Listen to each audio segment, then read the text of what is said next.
Alright, I wanted to put a little disclaimer before the video starts because I just edited the video and I watched it, and for the people that love the CB500X like I do, it's gonna sound like I'm giving a lot of comments, a lot of critics on the bike.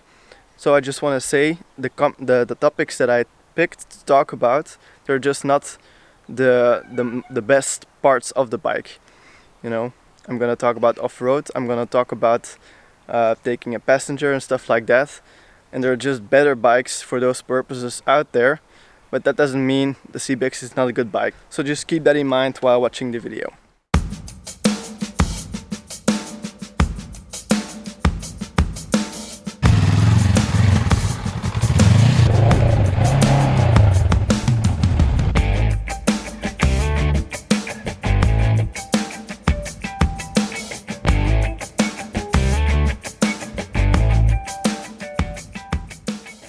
So I passed the 10,000 kilometers on my CB500X, this beautiful bike right here. I think this video will make a lot more sense if you first watch the first review, because I'm not going to repeat everything I said there about, you know, small tarmac roads and highways and stuff like that. So just watch that first and then come back to this one. I will also link all the specification of the bike in the description, because I'm not going to talk about it here. I just want to talk about my experiences with the bike and how I feel on the bike. Also, one last thing, I'm going to be completely honest. I'm not going to be the salesman kind of type in this video. I'm just going to say the good, the bad and the ugly. So if I think something is not so good, I'm just going to say it honestly. No point in you know, trying to convince you about things that aren't true. So yeah, I'm just going to be honest. What am I going to talk about in this video? I'm going to talk about off-road riding, because I've done a lot of that in the past season. I'm also going to talk about taking a passenger, which is something I did, and also going camping and long distance. And also the last month I've been commuting on this bike. So I'm going to talk about that a little bit as well. Alright, so let's get into it. It's a bit more warm over here because we rode here. We're in the Netherlands, by the way. We rode about an hour to get to this location. I thought it would be cool to film here, so yes, enjoy the view as well. What has changed the last 10,000 or 9,000 kilometers? I pretty much feel like I know the bike. The bike has become really predictable to me. I know what's going to happen if I push really hard on the steering wheel or if I pull open the throttle or something like that. The bike is pretty predictable just from the beginning, but every bike takes some getting used to, so I'm over that stage of getting used to it, obviously. Let's start with off-road, which was the thing I think I focused on the last few months. If you see my channel, the videos that I've posted, it's almost all of them are off-road riding, so let's talk about that first. My dad and I, we rode the TED Belgium and part of TED Netherlands, and then also some just smaller off-road tracks that we did. So I'm pretty experienced. If you consider failure experience? I consider experience. I've got to say I'm pretty happy with it. If it's done the TED Belgium and part of TED Netherlands, and it's done it well.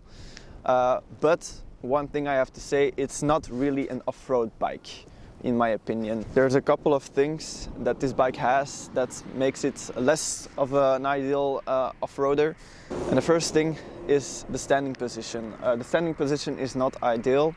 In my opinion, the pegs are way too high, and there's already bar risers, so there's not much adjustability left for the steering to be higher or anything like that. You can't stand straight, so you have to apply your knees, and it's a lot of stress on the legs. So after a while, it becomes really tiring and not that comfortable. Second thing is the suspension. The suspension is very good for tarmac and like the little gravel roads, but when you take it off-road and you've got the bigger stones and the pits and you get a little bit more rough with it, you feel the limits pretty fast. I've ridden also a motorcycle with off-road suspension, and there's a big difference. If you're looking for a bike to do some really rough off-road and really focus on that, maybe this isn't the best one. Or you just buy one and then adjust the suspension. You can also do that, but yeah. And then the last thing, it's a little bit to do with the standing position as well, but it's the pegs. I'm not really happy with the pegs because they're rubber. You cannot remove the rubber, and they're pretty small as well. So you don't really have grip if you get wet on your boots, or if you ride through the mud or something. It gets pretty slippy. So yeah, that's something you should change as well if you want to do some off-road. So yes, again, things I don't like. It's pretty easy to change, like the pegs. You've got some options to get some off-road pegs, and also some pegs that can be adjusted to be a little bit lower. So maybe that's gonna make a little difference in the standing position.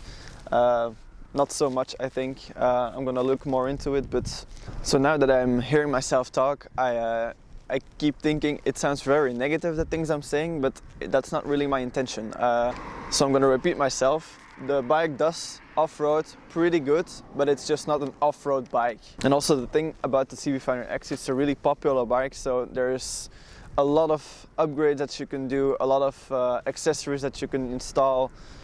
Everything will fit on it, so you will definitely find something to make up for every little thing that's maybe wrong with it. Alright, I wanted to go more in detail, but I'm so cold. I'm just gonna go to the next topic, which is long distance. So the longest ride that I did was 13 hours, and that was also an off-road day.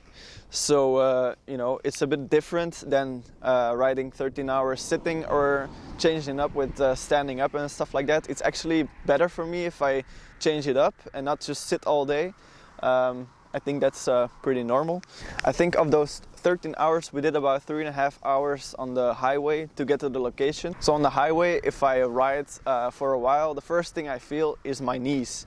And I think that's because the pegs are a little bit too high. So my knees the corner of my knees is a little bit too sharp. And the second thing I feel when I ride on the highway is the vibrations in the steering. After like 1 hour of riding like 120 kilometers an hour, I feel like a tinkling sensation in my hands as well. So that's also two like negative points, I guess, on the Honda CB500X. But then again, that's not the reason I bought this bike. I'm not gonna do much highway, or I'm not gonna do much of those things. So I've said it before and I'll say it again.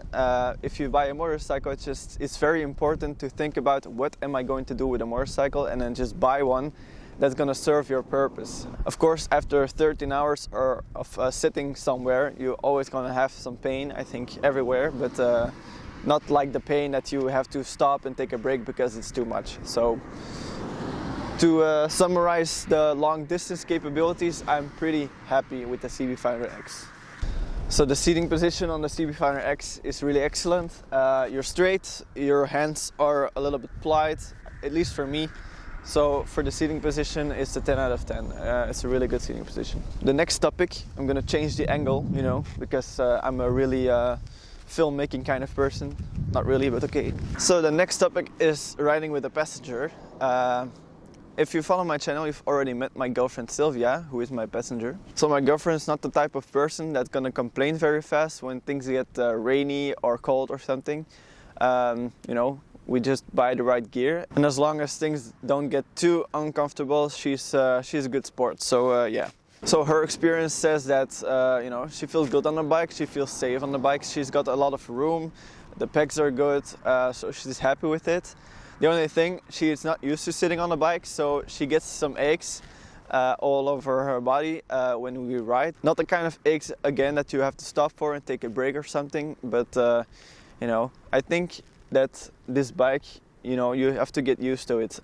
For me in the beginning, it was also a little bit more painful than it is now if I ride for very long. Now I don't really feel it anymore because I'm just used to it. So I think for the passenger as well, I think it's comfortable if you get used to it. And then for me, riding with passenger, you feel it a lot. You feel a big difference in weight. So the handling is a bit different. Also, if you take some luggage as well, you really feel the bike slowing down.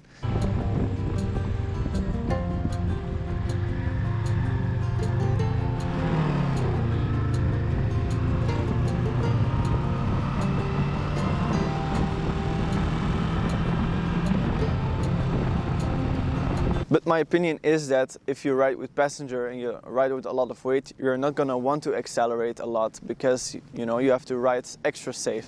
So It's not that the lack of acceleration bothers me when I ride with a passenger, because I'm not gonna use it anyways. Camping with this motorcycle with passenger is possible. I've done it with the girlfriend. There's a video on my channel. I'll link it again. But the thing is, you really have to pack smart. You cannot take things that you don't need on your trip. You really have to pack essentials and pack it small, and get the right gear before you leave, because every kilo that you bring along with you, you're gonna feel extra on the bike. Me and my girlfriend, we have the advantage of being lightweights, so we're not that heavy, and because of that, I think it's possible to do it with this bike. But if you're a little bit more on the more heavy side, I don't think camping 2 up is a thing you want to do with this motorcycle. Then I think you should go for at least a 650 or something. That's gonna make a lot of difference then. So very short about commuting, because I'm gonna make a separate video about that. The bike's still pretty road orientated, so it does pretty great on tarmac roads and in traffic. It's really small, it's nimble, it's manageable.